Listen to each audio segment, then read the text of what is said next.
My childhood friend is a total player who goes after straight guys. He makes fun of us guys who like bottoms, says we have no taste. Says natural fruit is too sweet. Not as good as a sugarcane you work for yourself. After he turned another innocent college guy. I finally had enough and stepped in. But then my friend got all excited and touched the back of my neck. Straight guys are boring anyway. Don't you think going after a top is way more fun? Looking at his intense stare, my hair stood on end. This friendship might be done for. That day I was at a bar with some guys from the scene and our dates. All 5 of us had family businesses to inherit. Among us, Kaiji had the biggest prospects. He and I go way back, and I've relied on him more than once. We played the classic truth or dare. Us players planned to mess with my friends, new straight conquest, this campus heartthrob, Song Ki. Before we came, Kaiji said he was bored with him. Clearly ready to dump him. But after Song Ki showed up, I knew I was screwed. The guy wore a crisp, white shirt and pants that made his legs look long and straight. He sat next to Kaiji, quiet and obedient, like elegant bamboo. I glanced at the clingy bottom next to me. Suddenly Kaiji mocking our taste didn't seem so wrong. After a few rounds, Song Ki kept rolling the lowest numbers. He had to drink several times, his face flushed red. His misty eyes blinked, glistening. He looked at Kaiji with pleading eyes. But Kaiji just sat there lazily, watching coldly. I couldn't help cursing him in my head. This game, this setup, was to get someone hooked. Make sure they can't leave. Just messing with him. Hey, don't give him such a hard time. Gee, the beauty's in trouble. Time to be the hero. I stepped in to help. The guys all looked at me with complicated expressions.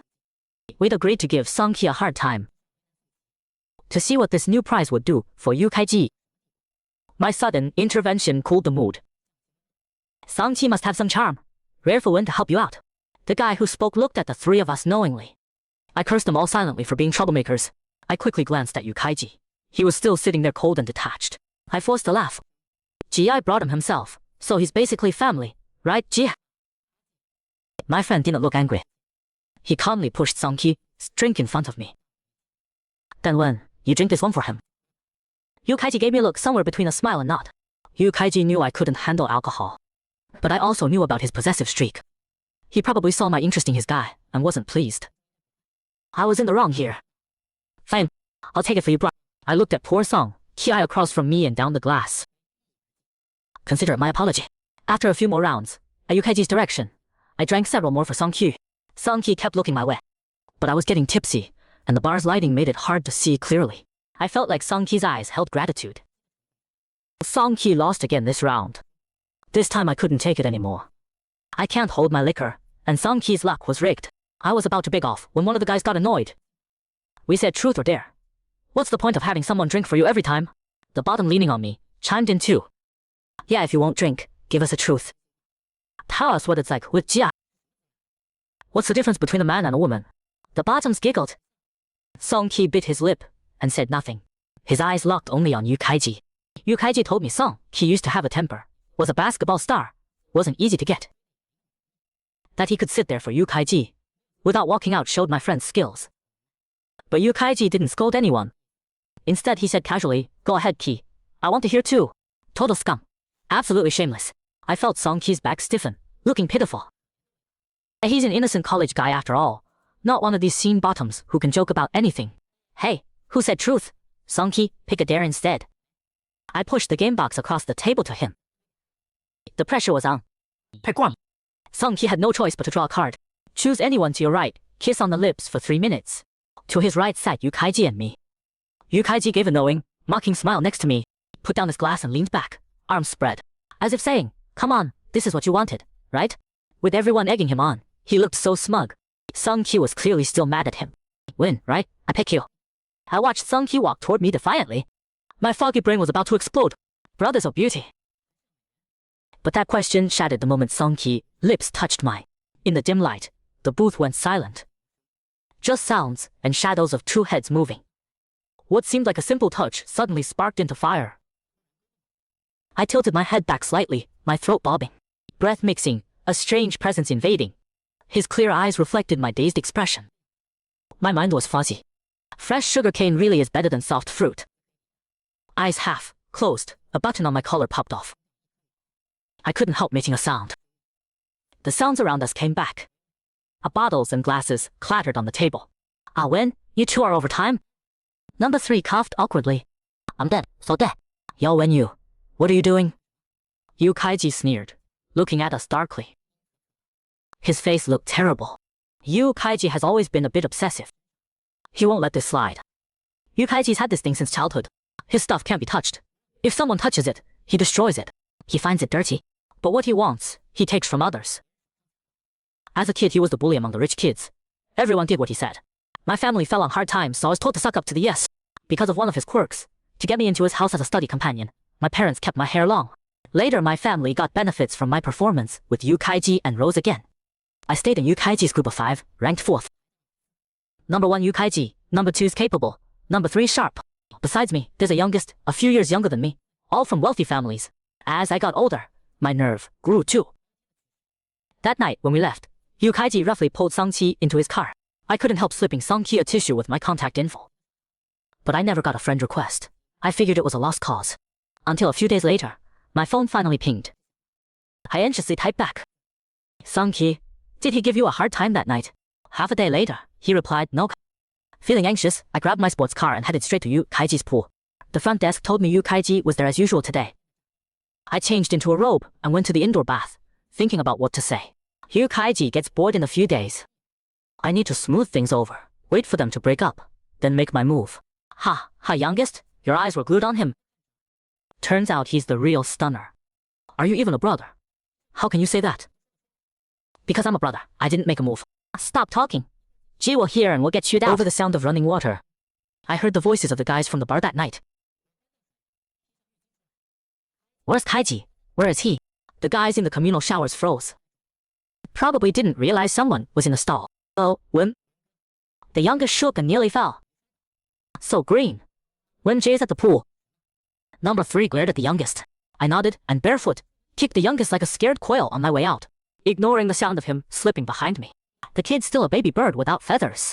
At the time I thought these jerks were gossiping about Sangqi. Ticked off, I lost my temper a little. Little did I know. By the pool, Sangqi stood in the blazing sun, holding a fruit plate, drenched in sweat. Yukaiji wore sunglasses, lying on a lounge chair under an umbrella. Clearly, Sangqi was being punished. What a sadist. I took off my robe and dove into the water, swimming toward them. Water splashed all over them both. You too. Why just sit there? Get in and swim a lap. Yukaiji looked at me like he was deciding my sentence. No matter how ruthless, I've known him for over 10 years. Can't be that bad. Right? I pulled him into the water and swam a lap with him. Catching my breath, I leaned close to his ear and asked, are we brothers or not? Getting mad over a game? That's pretty petty. Kaiji leaned against the pool edge, studying me carefully. We were close. His hand locked around my waist. My hands were pinned behind my back underwater. My wet hair was yanked, my scalp stinging. His hand slid to the small of my back, like a knife. Good. I taught you from the start. When you know my limits. Sangqi's nothing, but breaking the rules has consequences. His ominous warning made me shiver. My heart pounded. If Yukaiji is a madman playing games with mortals, then the rules are the chains he made for himself. I knew after weighing it, Yukaiji let me off. I breathed a secret sigh of relief. Once his novelty wears off, I can still go after Sangqi. I smiled. Gee, whatever you want is always yours. After all these years as brothers, you think I don't know that? Yukaiji's expression was unreadable. Good that you remember. After that, I acted completely obedient. Compared to Yukaiji, one crush was nothing. I was clear-headed. But I never expected Sangqi to reach out to me. Win, can you come keep me company? The message sat on my phone screen for a full minute. Since that incident got smoothed over, we hadn't met once. Yukaiji and I still hung out as usual, but he never brought Sangqi. 3 months without a breakup. I was getting impatient. I secretly added him on a burner account with no mutual friends, occasionally checking his social media. He knew it was me, but we rarely talked. I felt guilty for betraying my friend. But man, some things can't be controlled. Can't be hidden. Like I was possessed, I went to the apartment Yukaiji gave Sangqi. When I saw him, he looked haggard. How do I put this? He looked like every ex who feared being dumped by Yukaiji. Not so pretty, but in my eyes he looked especially pitiful. He curled up, his bent waist trembling. I couldn't help putting my arms around him, lips brushing the hair by his ear. Sangqi jerked away in fright. In his rush he knocked over a vase on the coffee table, water spilling all over me. He looked panicked and helpless, staring at me. His eyes were still red. I had no choice but to comfort him. It's okay. I scared you. We both rushed to clean up the floor. But my shirt was soaked through. I borrowed his bathroom to take a shower. I'm pretty familiar with this apartment. It was designed and decorated by our second. Sung-ki wanted to find me some of his clothes. But thinking about Yukaiji, if he found out, I'd have no way to explain. So I'm shirtless, wrapped in a towel, drying my clothes, in the bathroom. Sung-ki silently helped out next to me. His ears turned red. We were close, and he seemed a bit uncomfortable. I didn't break the tension on purpose, stayed real close to him. My physique has some appeal. Not bragging, but I'm top tier. Broad shoulders, narrow waist, lean muscles. Looks good at first glance. Suck in a little, and my 8-pack abs show clearly. My skin's a bit pale, slightly imperfect, but Yukaiji influenced my taste. I'm not into the bulky type. I carefully asked about him, and my childhood friend's situation. How are things between you and Yukaiji lately? He's got someone new, out early, back late, never around. He smiled bitterly. I feel like I'm about to be abandoned, but I also hate myself right now. I might never get back to how things were. He sighed softly. That's what makes Yukaiji such a jerk. I comforted him for a long time, gazed at him tenderly. Our eyes met, taking in each other's features. He lowered his head, eyelashes trembling. Stunning. When I was leaving, he helped me put on my shirt. Before opening the door, he wrapped his arms around me from behind. Ding. Suddenly the elevator reached the floor. One elevator, one unit. Who arrived was obvious. Here. Sung-ki frantically pointed to the nearest bedroom. Adrenaline surging, I didn't hesitate, just hid inside. Good thing I wasn't carrying anything. My shoes were already on my feet. I heard Sung-ki's voice, a bit stiff. Back so early. They moved toward the room where I was. Did someone come by? Ah, yeah. Sung-ki said. You know, student council handoff. A junior girl came to pick up materials. I heard Yukaiji laugh. Your junior girl has good taste. Men's cologne, very distinctive. My heart pounded. Scorpio rose is a custom scent, not many people wear it. I'm used to it, don't even notice the scent normally. Clearly Sung-ki wasn't familiar with perfumes. Heh, girls these days have unique tastes, right? Before long, Yukaiji opened the room. The bedroom was minimalist, empty except for one floor. To ceiling closet where someone could hide. The closet had no handle. The whole thing looked white, like a wall. And I was curled up hiding inside. Am I so shy today? I heard clothes rustling. Bro, it's still early. His resistance gradually faded. My heart was racing at 180 beats a minute. Just a panel separated me from Sung-ki. I was leaning against it. Can't describe what I felt during those hours. Completely redefined my 20+ years of what thrilling means. After the endless wait, my mind started to blur. Water ran in the bathroom. In the darkness, it seemed Sung-ki opened the closet door. A bit of light came in. Our breaths were inches apart. The bathroom door opened. Yukaiji stood backlit, holding something. Did your junior girl take a shower in the bathroom? That seemed to be one of my long hairs. How could he find that hair? I already cleaned the counter. Oh, what's I opened my eyes covered in sweat. Sung-ki was looking at me apologetically, hand on the closet door. My eyes. No wonder I was dreaming. The light woke me when he opened the door. Kaiji left. Sorry you had to stay in there so long. I steadied my still, racing heart. Did I fall asleep? Sung-ki smiled gently, close by. Yeah, called you forever. Bad dream. I nodded. I ignored the numbness all over, and climbed out of the closet. Outside the window, the sky was completely dark. Today's second half was pretty rough. It was awkward, so I said goodbye to Sung-ki. But Sung-ki stopped me. It's already dark. I made some food. You haven't eaten all day. Stay the night and rest. He said, Kaiji won't come back. Once he comes by, he usually disappears for a while. His eyes looked lonely. For some reason, I agreed.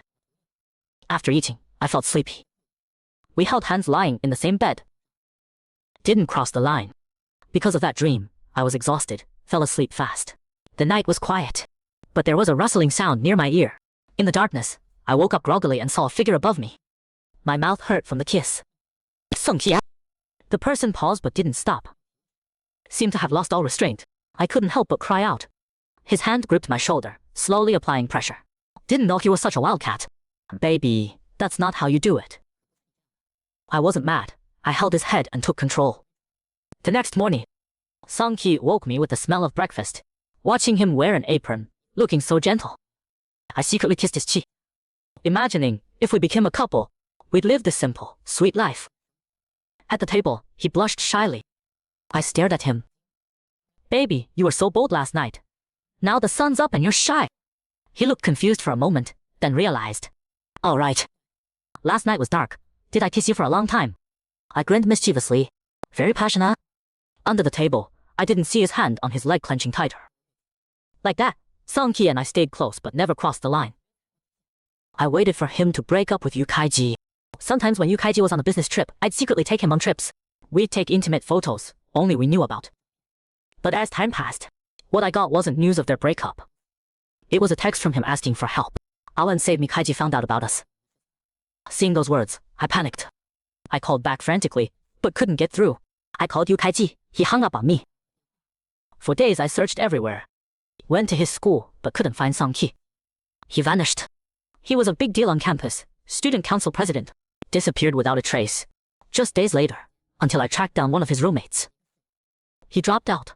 Heard he crossed someone powerful. But it wasn't good news. If you hear anything about him, please tell me. I wrote a number on his notebook. Any news about him, I'll give you $1 million. The roommate looked at me strangely. You're the guy who ruined him. You already destroyed him. That's what he said. A guy like him, popular at school, finishing college normally, getting married, having kids, he could have had everything. You probably don't know his dad's sick and needs medicine. Worked hard, studied hard, just to get into a good college. He got expelled. He's got nothing now. And I heard the guy going after him isn't stopping. $1 million if you got it, you should help him solve the problem. The page was torn out and thrown at me. Why did things change so fast? Did he find the photos we took? I left, feeling guilty and defeated. Fell into anxious torment. Like a trapped mouse waiting to be dealt with. Just waiting for Yukaiji the cat to make his move. Until Yukaiji sent a message to our group of 5. Same bar as always.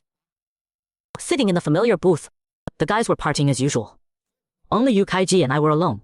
Awen, what's up? You seem off. I smiled at the youngest brother. Looked past him to Yukaiji in the center. He looked at me too. When stolen goods get taken back, the little mouse worries the owner will destroy them. Right? The youngest laughed. What cute little mouse with a heart like that? Stolen and dirty things should be destroyed. Why would you keep using them? Yukaiji raised an eyebrow. Depends on what the little mouse does. Third brother joked, Gee bro, why are you pinching pennies over something? Both the mouse and the stolen goods should be destroyed. Listening to them, I felt more uneasy. I interrupted them with a smile. Why, all this talk about mice? Kaiji, that guy you brought last time, Sung-ki, how come you didn't bring him? Though we both knew what was up, I didn't push it. Couldn't afford to. He gestured me over. I sat beside him. You like him that much? My throat tightened. I whispered. Bro, let him go. It's my fault. I'm the one who likes him.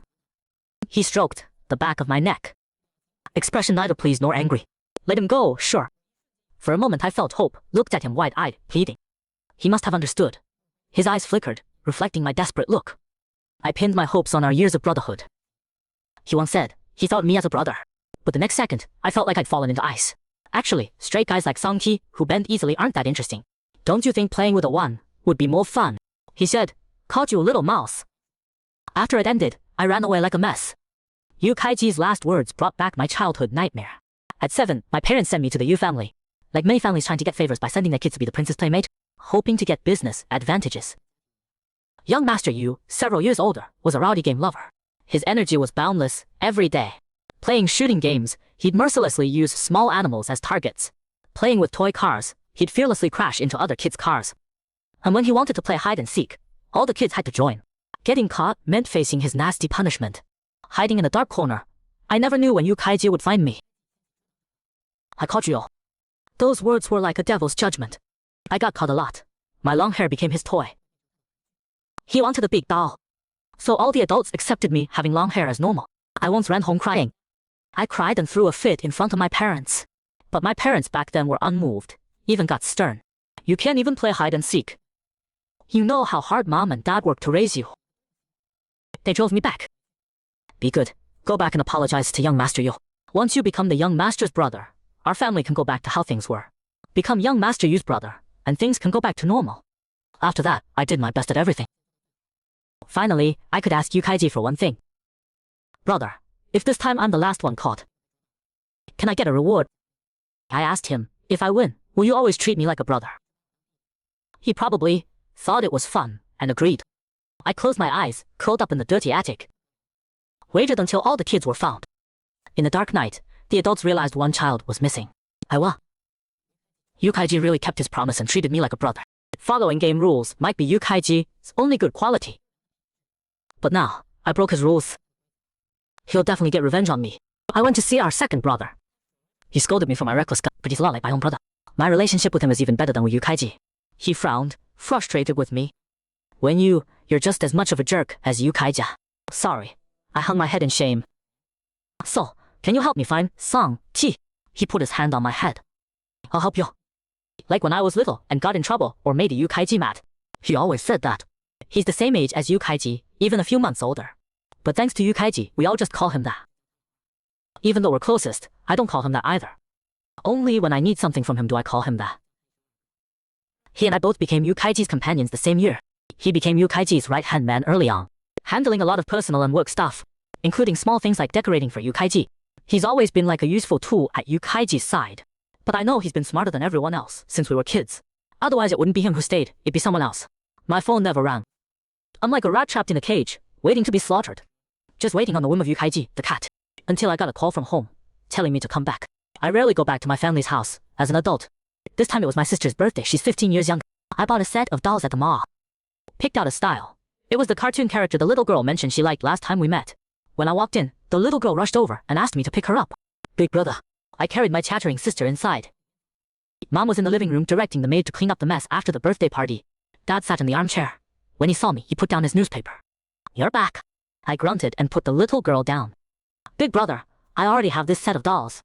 Mom came over and said affectionately. The rooms in the house are already overflowing with dolls. Mom and Dad's room can't fit anymore either. The little girl pouted. Then give away the ugly ones. Big brother, I have lots of friends to play with. I touched the little girl's cute pigtails and smiled. I didn't know. Next time I'll take you out to buy some. Most of my sister's good friends are kids from families not quite as well off as ours. The same story repeats itself at different times. People have emotions, so finding a shortcut through emotions is something many lower-ranking people try to do. No ambition. Why not ask your brother to buy you a big house to fit even more dolls? Mom said with a smile. I don't want a big house. I want to be with Mom and Dad forever. Then my sister took my hand, and Big brother too. The whole family laughed at my sister's innocent words. They say boys should be raised tough, but girls should be raised like little princesses. Our family doesn't favor boys over girls. Jinjin is being raised with confidence. When she grows up, her demeanor will be different too. I interrupted my parents' conversation. Dad, has the family business run into any problems lately? Dad looked at me with a frown. Nothing else, but with the Yu family contract, the payment still hasn't come through. Strange. The Yu family has always been pretty prompt. I put all the money into it. My heart sank. If they don't pay, is there a problem? Our cash flow isn't enough. We can't drag this out. You and Kaiji are good buddies. Help your dad out and press him on it. This money is nothing to him. But for our family it's a whole different story. I said my relationship with him isn't great right now. Let's just plan on taking a loss on this one. That sentence made the whole living room go cold. How can that work? If the relationship's bad, go beg him. If he stomps his foot, our whole family is finished. Can you stand to see our little Junjun have a hard life so young? I lost my patience and blew up. Everything requires begging. I'm not even your son anymore. Why did I have to be their study buddy when I was little, their servant? Do we really have to live this lavishly? Mom and Dad looked at me like I was some kind of monster. Yao and you, are you jealous of your sister who's 15 years younger than you? How did we mistreat you when you were little? Sure, we weren't well off back then. But you lived hundreds of times better at the Yu house than we did. You had the best of everything, right? How has Yukaiji mistreated you? On the contrary, you became brothers with him. Always together, never even coming home. Do you even care about us? Mom's voice was so shrill. That night, I had a dream. The Yao family of 4 in tattered clothes, squatting on the roadside begging. Yukaiji drove by in a luxury car, splashing mud all over us. A line of bodyguards got out of the car. Yukaiji at the back held a whip in his hand. Little thief, I caught you. I woke up drenched in sweat. The scary thing is, though the dream was absurd and dramatic, reality could be even more brutal. So I went straight to the bank. Mr. Yao, you want to liquidate all your investment accounts? The bank manager asked in disbelief. I confirmed without hesitation. Even though I'd lose a lot. Can't guarantee that in a while, all my assets won't turn negative. Contract violations, lawsuits, family bankruptcy aren't impossible. After years together, how could I not know his methods? After handling the liquidation, a few more days passed. Everything went smoothly, no obstacles. He was very efficient. A few days later I got a call from an unknown number. I excitedly rushed to a remote, rundown part of the city. Finally saw Song-Ki, who I'd been searching for. Hard to describe how I felt when I saw him. Half a month ago he was like snow and bamboo, pure and graceful. Now he seemed to have lost all his vitality. We spent an afternoon together in a cramped room. He said, actually I've been worried about you all along. I was afraid he'd hurt you too. Guilt and pain twisted inside me. He didn't hurt me. Don't worry. I'm such a cowardly, despicable person. Song-Ki, let's leave together. Go abroad. I'll find you a better university. But the warmth seemed to suddenly cool. Yao Wenyu, I still have parents and family. I asked you here to confirm you're safe, and for one thing only. His thin body suddenly knelt before me. Please, make Yu Kaiji stop his revenge on me. I don't want to play your games anymore. Such a clear voice, yet it pierced through my eardrums, straight to my soul. My face went pale. But I'm also the target of his revenge. He won't listen to me. But you're still fine. He hasn't taken any revenge on you. But I crossed him. He just happens to be tired of me too. Song Ki laughed sarcastically. His words were sharp and perceptive. This is all your fault. So Yao Wenyu, you have to take responsibility. It's my weakness and curiosity that's to blame. But I don't dare. We can live somewhere else just the same. Bring your parents. My family has money too. I can cover your tuition and your dad's medical bills. I gripped his shoulders. Tried to pull him up, but it was useless. His eyes stared straight at me. I turned my head away. There was something in them I didn't dare face. I'm sorry. He bit down on my neck.